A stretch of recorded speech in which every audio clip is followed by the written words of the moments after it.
I come from musical theater. So like doing the whole like recording music, doing poetry, and doing what I'm doing right now, I dove in head first. Okay. I don't know what the fuck I was doing. I still don't know what the fuck I'm doing. But having people like you in my corner, like Lewis, like Simba, shout out to Simba, big Simba, not the little. Not the little. Having people like Noelle Sings, Orange's Media, like having these people like in my circle who provide me with so much education, so much advice. I'm so thankful to have all of those people in my corner who provided me with the feedback, who provided me with like the support. So it's like having those people in my corner help do the whole EP. It was great. Headphones on, let the bass breathe. Every conversation got something you need. Uncut, unscripted, feel the flow. If it's real life, we let it show. Free world radio, press play, don't wait. Hear the sound of now, not yesterday. Interviews beats truth on the dial. Stay locked in, just vibe a while.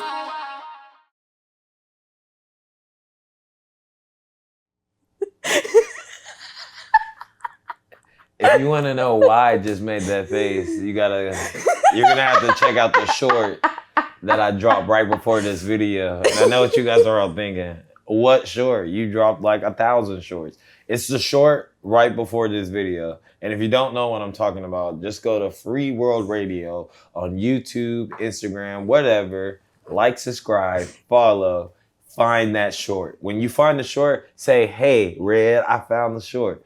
All right, now that we got that cool intermission out the way, hey, everybody that's new, and you're probably wondering what's going on here. Why is this guy just sitting here talking to me in front of the camera? Well, I'm DJ Red Tables, and this is Free World Radio, if you didn't know.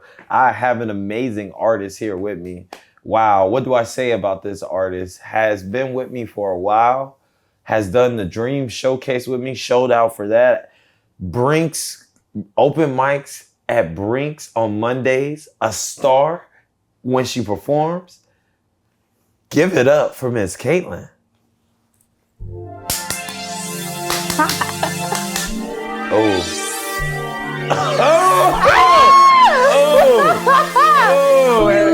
I love that. I feel like a star. I love that. I'm here for it. Wait a minute. Y'all about to get me comfortable. They took him out. Yes. Took him all the way out. Listen, I almost made you perform before the interview because you know how I feel about this song. Mm-hmm. We're gonna talk. That's your song. I feel like that's your life anthem. Listen, it does something to me. And I think it's realistically the way you sing it, the way it sounds, the way it's harmonized. I can hear all your words clearly, and your message is getting it. Let me tell you, your message is taken. the message is messaging. It's because when I say I genuinely love that song, and you know, for me that is hard. Mm-hmm. Like I'm a very strict person when it comes to people's music. Sorry, it is what it is, guys. But Table for Two. Mm-hmm. I feel like that's a second favorite, or is it tied for first? I think Table. I think I literally can listen to Table 2 at any time. Like anytime. Like before all my mixtapes started doing their mumbo jumbo stuff. Mm-hmm. Like yeah, that's just when people ask me about you. Like what's she known for? That's the song I. Oh really? That's the song I give to people. What? Oh you don't know? You don't know? I thought you would say Voicemail. Voicemail, I loved it. I do love it. And we can talk about it. This is a great moment. Period. This is a great moment. I love it. Mm-hmm. But Table for Two just speaks to me. You gotta understand, you heard the beat when it came on. Mm-hmm. It's shout out to LF3. Shout out to LF3 producing it. Big Produced dog. my whole EP. Big dog. Big dog. Oh man, you gotta make sure you show them that. Make that into the short. I got you.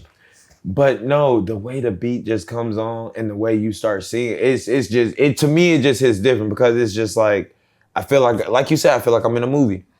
And Would you believe me if I told you we did that in one session? Yes. Because I can believe that you came in there with it on your mind and you felt it. And big shout out to Lewis too, because like, and we could go more into this as well. Okay. I come from musical theater.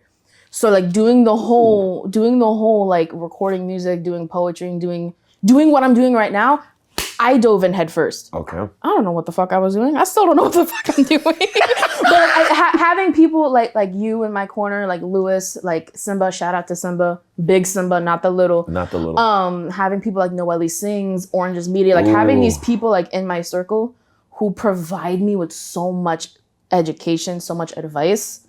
I never felt like I was a fish out of water. I love how you just shouted out your entire village, and it's not even shout out time. You gave every single body that gave you. But it's true. Like I love that. I'm so thankful to have all of those people in my corner, who provided me with the feedback, who provided me with like the support.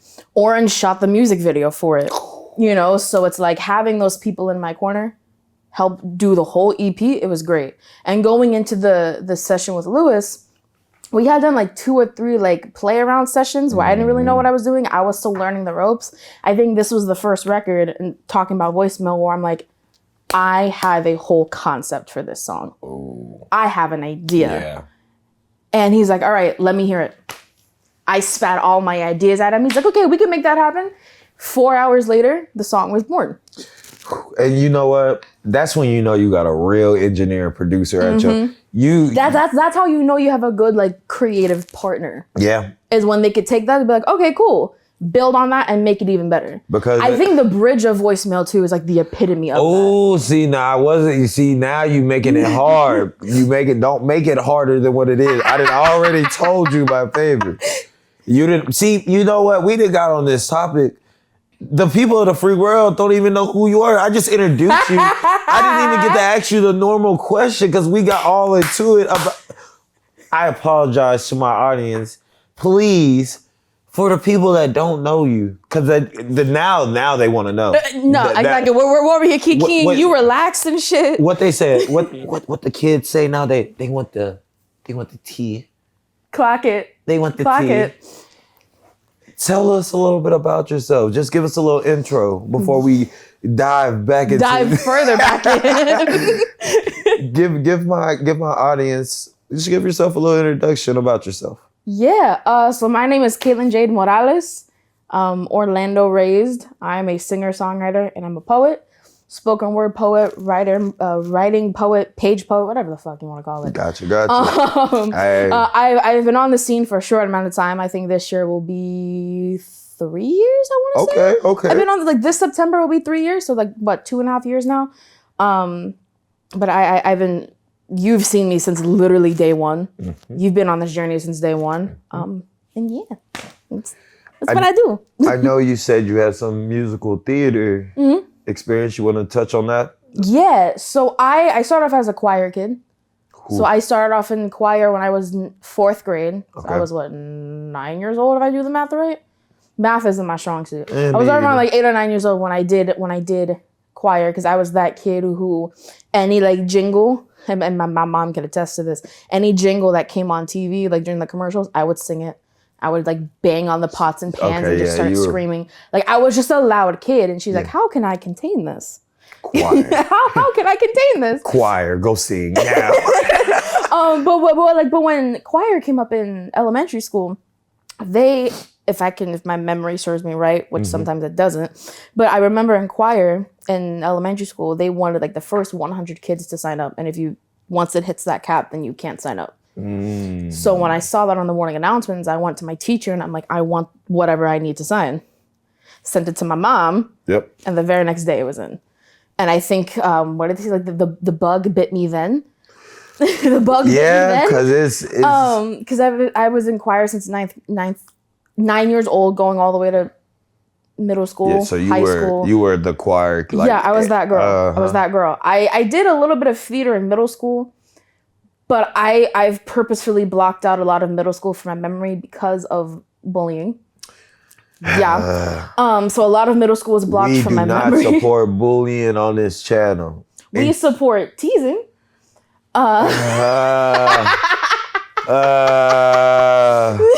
Don't don't let PJ and them hear you, because then that'll give them more. I'm mic'd up. They probably already heard me. I wouldn't be surprised if they're laughing in the booth right now. Don't get no ideas, PJ or Joe of InnerSpace Orlando.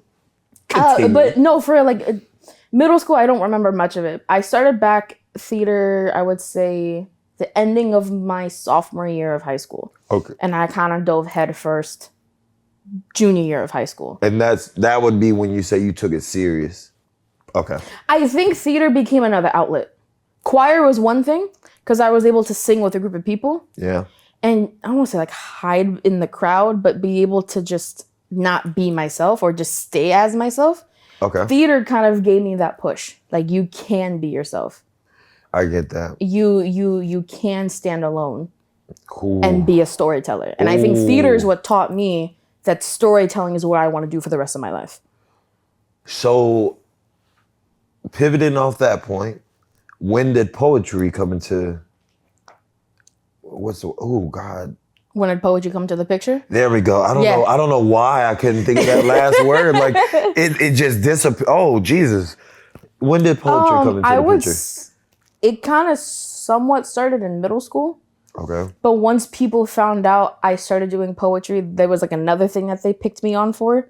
And that's when I actually gave a fuck about what people thought. So I stopped. I would say it came back freshman year of college. I came back freshman year of college because I went to school. I went to Jacksonville University.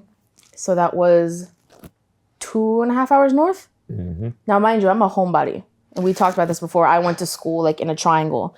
My schools were literally all across the street from each other. I'm not kidding. It's literally how it was. I can only imagine. Moving to college like 2.5 hours away, that was a big culture shock for me. Ooh. It was a massive culture shock for me. I had never really been on my own.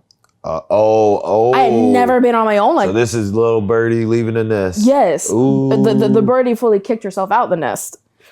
Trust me, I get that more than, yeah. And like, so a lot of like the homesickness came.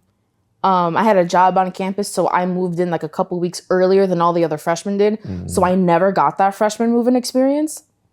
Like the parties and the balloons and everybody's cheering you on. I didn't get that kind of experience. You went to work. Yeah, I had to do training.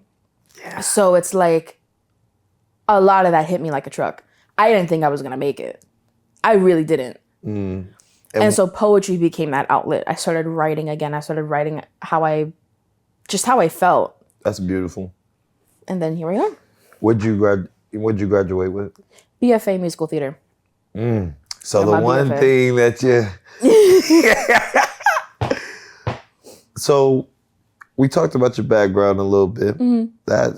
How is your support system outside of the village that you named earlier? Does your family support you with your singing and everything? 100%. If I don't have anyone else at my shows, I know I'm gonna have at least my mom and my dad. That's Mama comes to all the shows. She actually won. She doesn't like it when I say this because she doesn't like when I put her on the spot. But she won the 2024 Supporter of the Year at the New Peace Mondays Awards. And exactly. I can't do Clap nothing for but Mama. I'm about to say I can't do nothing but applaud that. Mama's always gonna show up. She's always at my shows. I remember. I kind of like loosely remember this because this happened in kindergarten. Mm. But I remember her telling me the story when I was in high school. When I was in like kindergarten, my teacher had told them that I would never amount to anything creative. So she's like, when you told me you wanted to do choir, you told me you wanted to do theater, go right ahead. And she was. Because I knew that you were going to be able to do it. 10 toes deep. 10 toes down. Ooh, man. And so now it's like, we just did Dr. Phillips. I know we just did, that was like a minute ago. Yeah. But like it still feels like yesterday. It does. It's like I did Dr. Phillips. I graduated college. Like I'm doing all of these things. And she's like, I always knew you could. You just needed a push. The best support system always. She was the one who even, I give her credit to this. She's the one who found like the first open mic I went to. Because I knew like soon after I graduated college, I wanted a break, right? So I worked. I just wanted like a break from performing. And then once I would say like August of 2023 came around, I started to really miss it. But I didn't know how to get back into it. And then, because moving back home from college just felt like I didn't know shit about my city. Yeah. And I've lived here my whole life. Come back. Moving back from college, I'm like, what do I do? I'm an adult now. I'm in the real world. And so she found actually Respect the Mic on Facebook. And she's like, I don't care what you do. You could do poetry. You can do singing. I don't care what you do. You're going to do this. She wanted you to get back out there. Oh, it sounds like your mama knows something more than you. She always, hey, you know, that's your mom. That's your mom. And I know when she sees this, she's going to be like, he's out there talking that good. Yes, ma'am, I am. And I salute you. Salute to all the moms out there that push their kids to be greater. And I'm not going to forget your father. I'm not going to forget your father because a lot of women do not have father figures. And to hear that you had a father figure, kudos. No, yeah, Kudos. he's where I get a lot of my like emotionalness. That's not a word, but we're gonna make it work. We gonna make it work. We're gonna make it work. But like he's where I got a lot of that from. My mom is very like she's a very no bullshit kind of woman. Ooh, is she a Leo by chance? No, she's an Aquarius. And your She's an dad? Aquarius. What's your dad? Libra. That makes all the sense in the world. My dad's a Libra. My dad is an October Libra. My mom is a February Aquarius, and they created a May Taurus. And, oh God. I'm a Taurus Sun, Pisces Moon, Cancer rising, so I'm that bitch who cries a lot. Is your dad like really, really calm until like that moment? Oh yeah. I could, yeah. Oh yeah. I could. Oh, yeah. And your mom is the Spitfire. She no matter. She grew up in Brooklyn. She grew up in Brooklyn. Say less. She grew up in Brooklyn. My dad grew up in like the Washington Heights area, going to Catholic school. That's kind of how their upbringings were. Wow. You know what? All right. It makes sense. It makes sense. It makes look. All right. We gonna move on from that. Shout out to your parents. Shout out to your parents. Moving on now. You have been doing a lot of shows. I know we talked about Dr. Phillips and stuff like that. Where do you perform at on the regular? Where if I'm seeing this and I want to come experience you, where can I come see you? I'm definitely going to a lot of like Diverse Word. That's more poetry centered. I do a lot of stuff at Diverse Word. And where is that? You gotta. Yeah, Diverse Word. That is at the Great Southern Box Company. That's right off of OBT. That's the first Tuesdays of every month. Okay. So if I want to test out like a lot of poetry, I tend to go there. Okay. Great Southern Box Company also has really fire food. Hey. So if you want good food and a good show, go to Diverse Word. Shout out to Marquise. There we go. There we go. And big shout out to Marquise as well, because I think apart from Dr. Phillips, like the second coolest thing I ever did was perform poetry at an event for Orlando Fashion Week. Marquise made that up. It was me. Shout out to Simba. Shout out to Ty. Till the AM, and I think one or two other poets that I'm completely forgetting right now. But he just pull up. He's like, "Hey, you want to perform at like Orlando Fashion Week?" I went, "Yes." Speaking, Yes. and not to interrupt you. You sang at the Kia Center here. So, you know, Oh my God! This story is incredible. I'm here for. I remember you telling me. Go ahead, let's go. So shout out to Miss Helen Blundell, who's currently doing Road to Halftime. She was selected as one of the contestants, but she does like the national anthem at I think almost every single sports league. Okay. I've seen her do it Here in like, Orlando. Yeah, I've seen her do it for like the Jags. I've seen her do it for Orlando Magic, Miami Heat, Orlando. So like she's done it at all of these places. I remember asking her a while back. I'm like, how do you like get this shit? Like how do you do I mean, this? that's a Like, hook a girl up. valid question. Like, hook a valid girl question. up. And she's like, oh, like if there's ever an opportunity that comes up, like I'll definitely be sure to like put your name in. And lo and behold, she put my name in for the Osceola Magic. It's the G League of the Orlando Magic. Even. And they normally play in Osceola Heritage Park over in Kissimmee. Okay. But they had to reschedule this specific game. Because of the blizzard, the visiting team couldn't make it down in time. Okay, got you. So they had to reschedule the game for, I think, the game happened on a Friday. The one I sung at happened on a Friday. It was supposed to happen on a Tuesday or Wednesday. Okay. So when they rescheduled it for that Friday, Osceola Heritage Park was not available. But the Kia Center was available. And Helen texted me. She's like, I can't make it because I'm in Tampa for another gig right now. you know, if I give the girl your information, would you be interested? I'm like, hell yeah. Initially though, I'm thinking it's in Kissimmee because I didn't know that the game got scheduled at this point. So she gave the girl my contact and we started talking, like, I want to say like around like 12:30, 1 o'clock. I was on my lunch break. But around, I want to say 3:30, I called the lady and I'm like, is this in Kissimmee or where is it at? She's like, no, it's going to be at the Kia Center. I work 20 minutes from the Kia Center. So I'm like, bet, I'll be your singer for tonight. I left work an hour later and it just... How did it feel? How did it feel to... So everything happened so quickly. So I was trying my hardest to like stay in the moment. But getting to like step foot on the hardwood. And knowing you were going to sing the And knowing that I'm singing the national anthem. And I'm like, one day it's going to be for the Orlando Magic, sold out crowd. Like I'm thinking bigger picture. Automatically thinking bigger picture. The second, even during sound check, the players are warming up. They're not paying attention to me. But I'm just like, this is like the coolest thing ever. Because you're literally here. At the fucking Kia Center. How many people can say that they sang in the Kia Center? Not many people. So you got Dr. Phillips, you got the Kia Center, you probably gonna have Camping World. I have the Abbey. The Abbey. Oh, gee, see, listen. Shout out to Jen and Fusion. Did the Fusion showcase last year. I still want to collab with her. I just know I gotta get my stuff right. You ever know somebody that like you didn't want to do business with, but you just know you got a couple of things you gotta get right. That's me with Jen, because I know if I come to Jen half step and she gonna laugh in my face and steal whatever event she got going on, she's still gonna make it happen, and I'm gonna be sitting there like, dang. But I respect her because like I've seen her do events that like other people in this city haven't. She's actually one of my biggest inspirations, even if she doesn't know it. Shout out to you, Jen. She'll know now if she watches this. I won't say I'll be surprised, but I will. You know, kudos. But where do you see yourself in the next couple of years as far as your artist trajectory? I definitely see myself doing music full time. Okay. I definitely want to do music full time. Do you see yourself like joining a label or staying independent? I would say staying independent for now. Okay.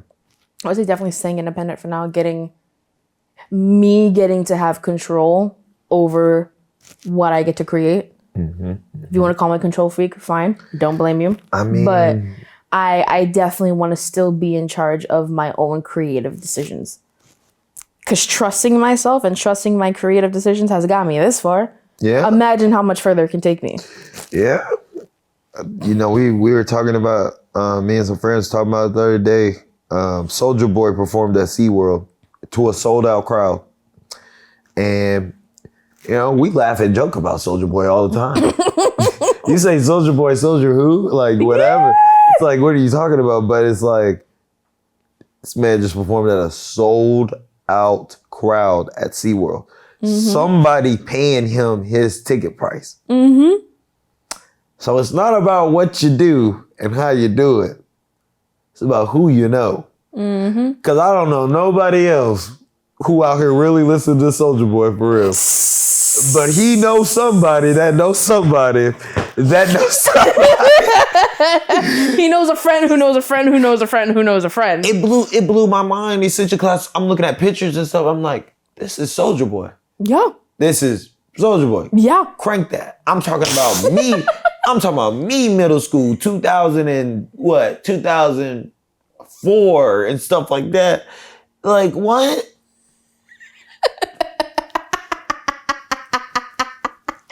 Nothing against them, but all right. But that just goes to show you that literally good marketing. And if you're really good, your sound will, your sound if you're dedicated enough, it'll stay forever. Stay forever. All right, let's talk about it because you know it's about that time. Yeah. Voicemail versus Table for Two. Open up this can of worms again. You already know it. You know we about to. You know we gotta get this going before I ask you my two final questions. When you were making these two songs, where was your mindset? So for voicemail, I knew that I wanted to, like, yeah, be one of those artists who writes a song about their ex, but like write a song that lets go of that. Because I think I held on to a lot of that heartbreak. I held on to a lot of that pain for a very long time. Okay. And I think being part of being ready to like go back out into dating means being ready to let go of a lot of that. Whew, you said a mouthful, and we just gonna take that pause real quick, 2 seconds, because I know somebody they heard that they trying to realize what you just said, but they need to listen what you just said. But continue though. All right, continue. No, yeah, like it just I feel like needing to let go of that. Music was my outlet. Music and poetry were my outlet to just let go of all of that shit. So I knew with the voice I wanted to let that out. Versus with Table for Two, I heard the beat. And I felt very inspired by it. And I told Lewis, I'm like, I want that beat. And he's like, it's yours, but I want to challenge you. I want you to write a love song. I want you to challenge yourself and write a love song. And that was... And he's like, and if you can, it's yours. I'm like, say less, challenge accepted, brother. I did it. And that is what you did. I'm telling you, between those two, I'm sorry. Table for Two will always call me. Anytime you come to one of my shows, it's not even a question about what I want you to perform. You already know it. And I'm always gonna be your biggest supporter. Yeah! Yeah! I wouldn't be surprised if you come dancing on stage. I'm surprised how you didn't do that at Dr. Phillips. Because it was Dr. Phillips and I was in a suit.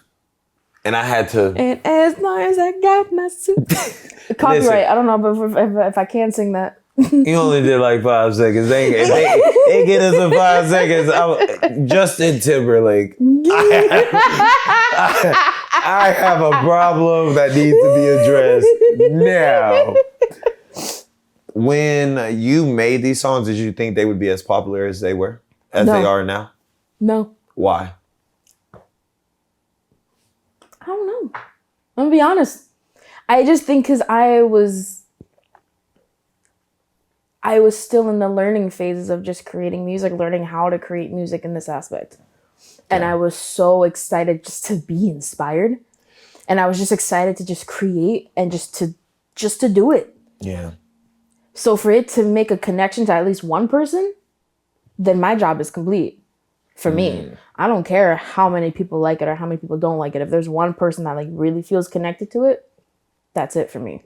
So for people to like bob their heads to this song and just to like vibe out to my music, that's dope to me. I play Table for Two at R&B nights. Like anytime, like I just did a artist release party. He wanted R&B vibes. Literally, that was one of the songs. I love that. I should have recorded it. I have a bad problem of just playing people's songs and then like towards the end of it, I'll be like, oh.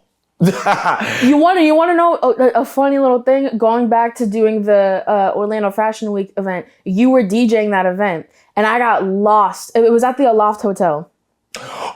You were DJing that event. I know. I had no clue where I was going. I got lost. I heard D Goodson. Shout out to D Goodson. I heard Time to Go, and I'm like, I'm gonna go wherever that music's at, because who else? What are they like? What? And I looked. I'm like, yep, I see you DJing. I knew it.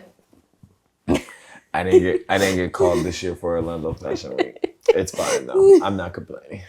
But like, I love how you say that, because I got lost in the venue. You played an Orlando artist, and I'm like, yep, I know where I gotta go. Literally follow the what they say. Not follow your nose. Follow the music. Mm-hmm.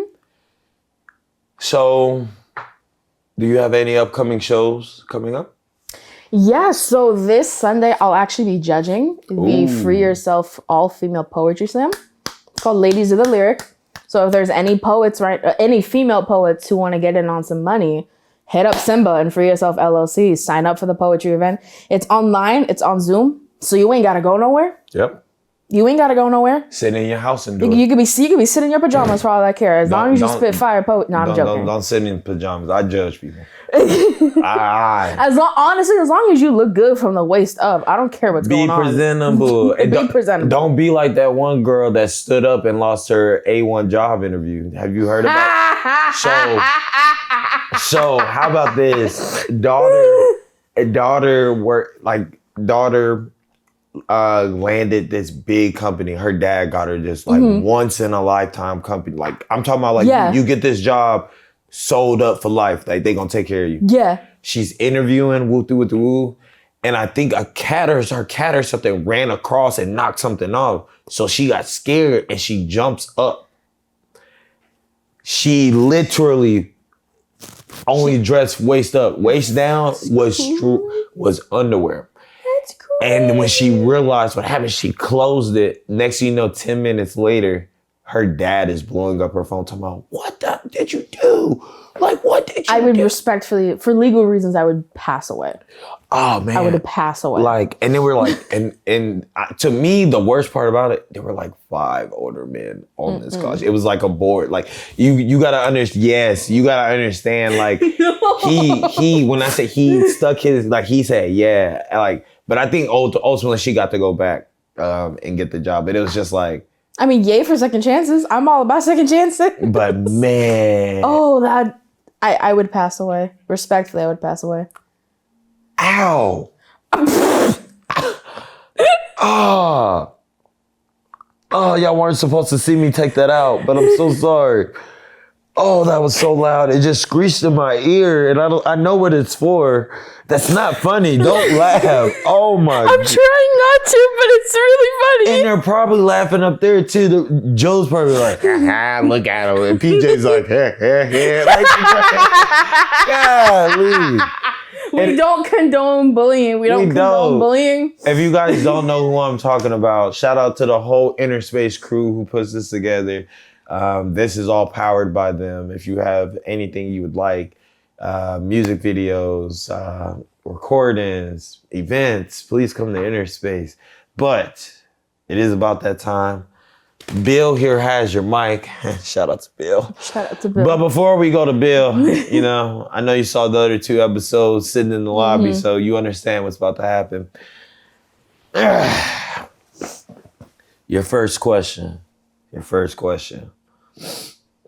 As you gaze upon your life, everybody makes mistakes and everybody has ups and downs. Give me a down that happened in your life where you grew from it and it propels you forward to be a better person. Oh, so this is actually very recently, and we talked about this like one time before. About a month before the Dream Showcase, I lost my job. So for pretty much all of September, going on job, I wasn't even thinking about going to open mics. I was thinking about performing. I wasn't thinking about any of that, apart from Dr. Phillips, of course. But because no matter what, I was doing that show. I don't give a fuck how much debt I was in. I was doing that show. There ain't no way I was gonna not do that show. I get that. But like, I wasn't thinking about anything else. Because right now, music and poetry don't pay the bills yet, but they will. Yeah, it's good. So like that was, and I would say like 3 days before Dr. Phillips is when I signed the job offer for my current job. So like on paper, it wasn't that long, but in real life, it was the longest like 3.5 weeks of my life. You go a week without a job and you've been working every day. Yeah. Hey, you go by day 3, you're already pacing inside your house trying to figure out, especially if you're a hustler. And that's something that like a lot of people don't get. Oh, you lost your job. It's gonna be okay. For who? For who? And it's like, thankfully, I have an amazing support system in my family who supported me throughout that entire thing, right? Absolutely. But still, you feel like a failure. Oh. You feel like an absolute sack of shit. And that is the worst feeling ever. And like, and I hate to admit this, it sucked a lot of the excitement from Dreams. I get that. Because I was so focused on making sure I get a job. Hey, I get that. To pay my fucking bills. You know what? I'll level with you. A lot of people don't know this. Nobody really knows this for real.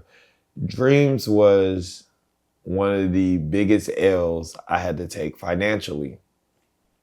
Because even though we sold out and everything worked like it did, I got hit with other fees. And those other fees I did not account for. And, you know, some people look at that and are like, you know, well, I mean, you took a L, this, that, and another. And, you know, but if you look at it like that, then that means Dreams was basically for no reason. because what we, I had to pay a couple extra $100. Yeah. Cool. Content that was beyond immeasurable. Shout out to Orange, shout out to DJ Levy, shout out to everybody that made that possible for 100%. Because at the end of the day, that was an event, like, as you and Da the God from the earlier interview, both of y'all came in here, y'all like, that was the best showcase. And to me, that is the best response. He said it the best. Like, he's like, that was the biggest stage of my career. That was the biggest stage of my career. That was, and what made Dr. Phillips even more worthwhile for me, and I was talking with one of my dancers before the show, like about an hour before the show. She's like, how are you feeling now that you're here? And I remember just staring off into the distance, and I started crying because little girls like me aren't meant to be on stages like that. Or growing up, I was told we weren't meant to be on stages like that.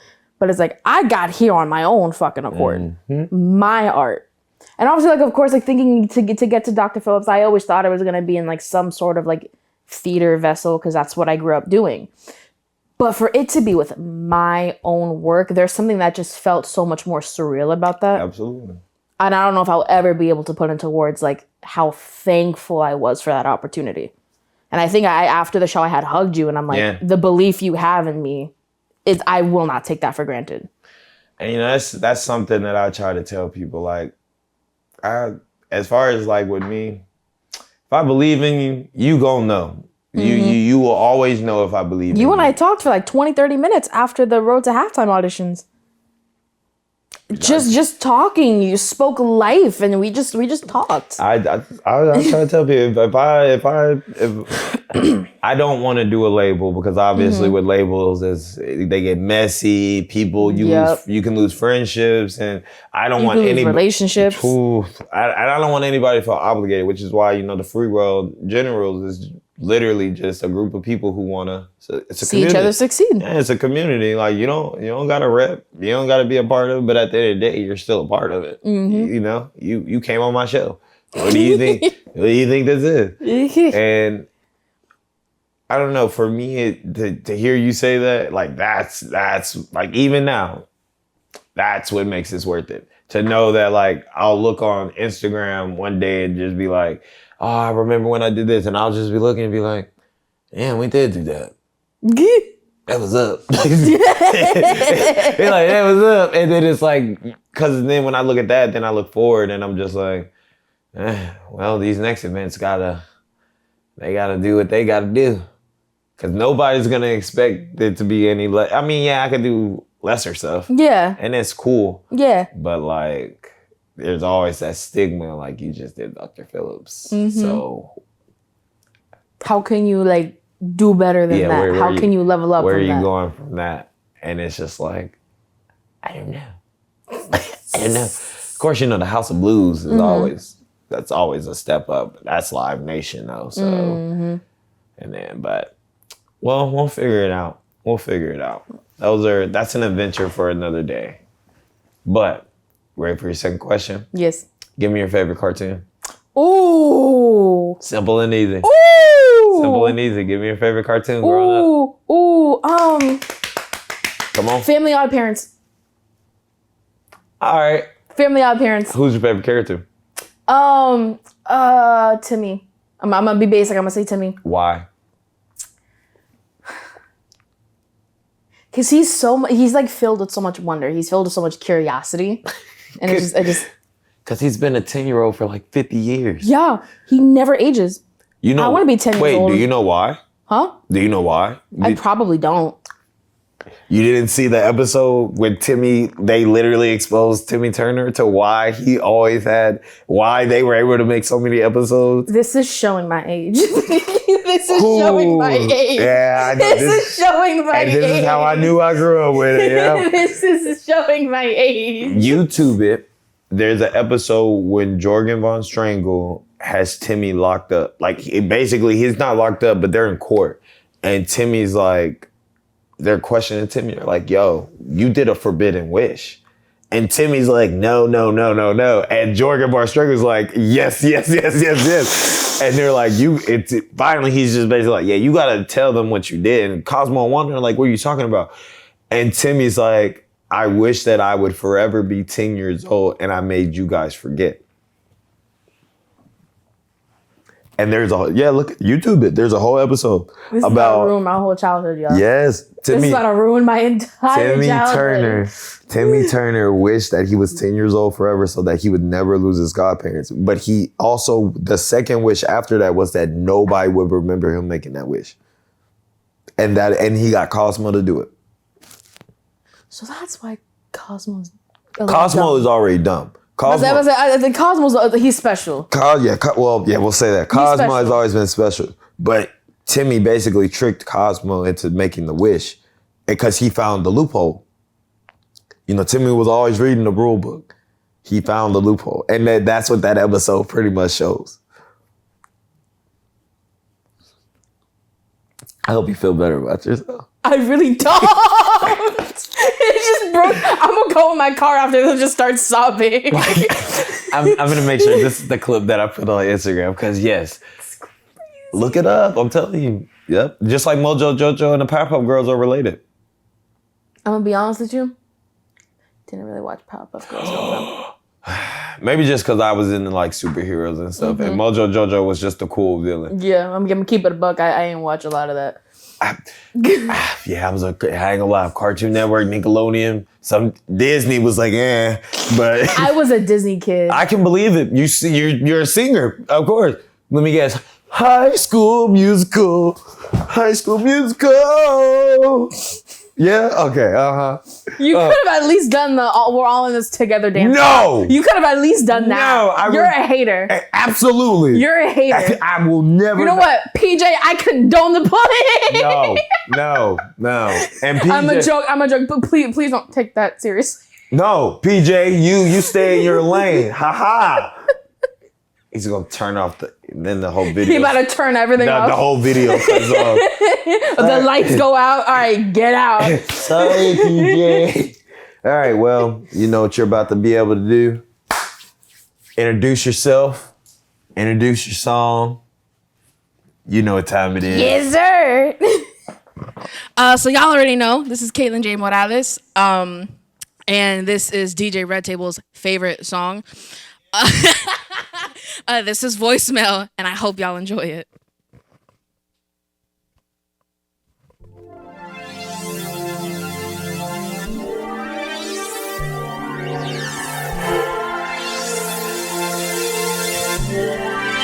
This is out on all streaming platforms. You can check my EP, Send Off, Caitlan Jade Morales.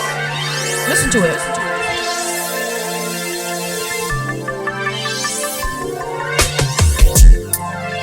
You are my only notification I ever wanted, 'cause you and I, there's no separating. But it's complicated when you're not receiving the love you've been giving to someone 'cause you thought you were in love.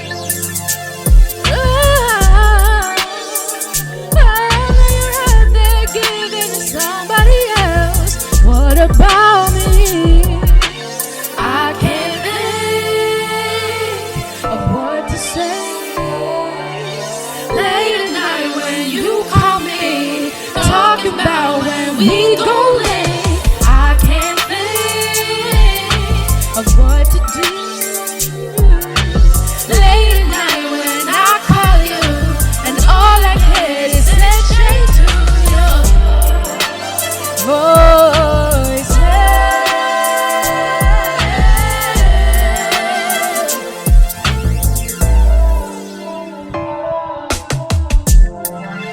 I used to wait up for your call, boy, telling me you got home safe and I don't have to worry. But that's just too late, babe. You've strayed far away into someone else's arms when you said mine just felt like home. Oh,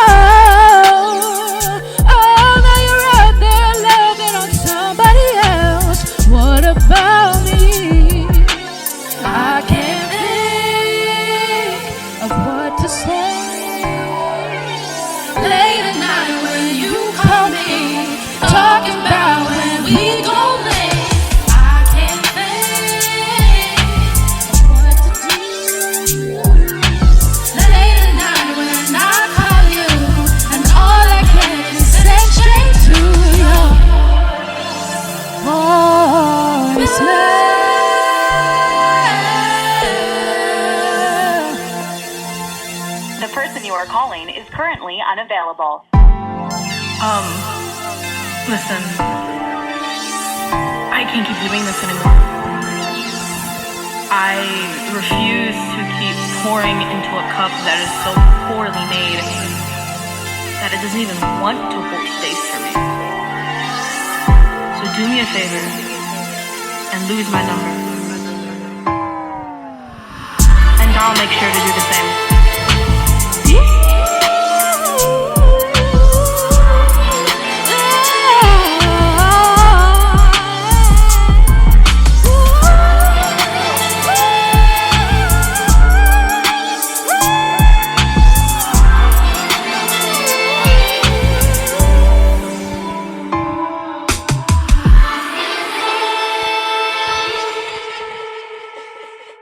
I need a poem. Oh shit. I know you got something to spit. Okay. Come on. I don't like using mics. Can I not use a mic or do I have to use a You mic? still mic'd up. Okay. I'll take the mic. I'm trying to think of what can't be copyrighted right now because I like to do poems that start with music. No, we're just gonna do this one. I keep on falling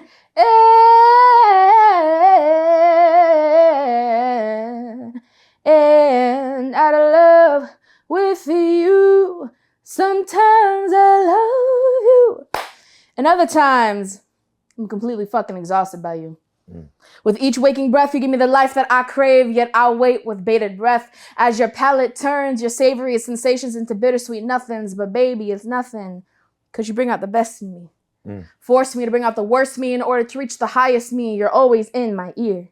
Neither devil nor angel, but a voice of reason. You're like a hymn to me. Singing never-ending cycles of love and loss. I've lost so much of myself in you, but I've always found my way back through you. I've been streamlining your divine timing because every stanza you spit and with every note you dictate, I found my melody. I see you. I dream of you. I eat, sleep, and breathe you, and I will shout at you next time you look at me and say that I do not love you. I get offended. Better yet, disrespected. What you mean I don't love you? I stand up to this mic to spit your inner truth. I wear your heart on my sleeve so you don't have to bear that pain. I break my heart in two just so you can find your light. It is because of you I've learned how to love. It is because of you that I became an artist.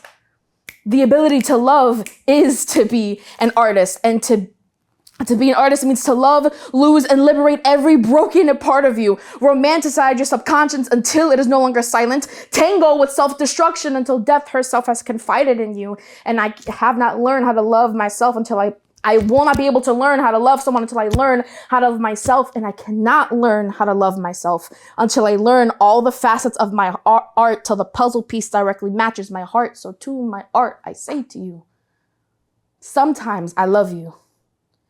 Other times, pretty fucking exhausted by you.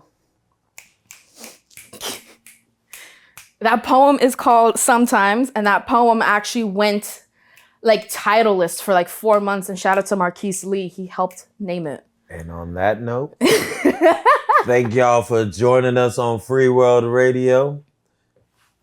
And without that, ado.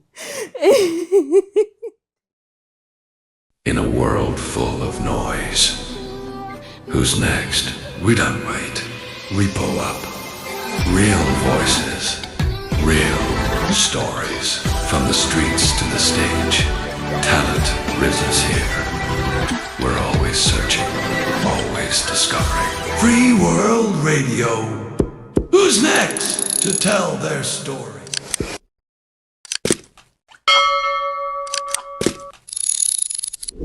Step in, turn it up, hear what's new. Free World Radio has the stories and the tunes. Music that hits, voices that speak. Stay close to tune in and find your beat.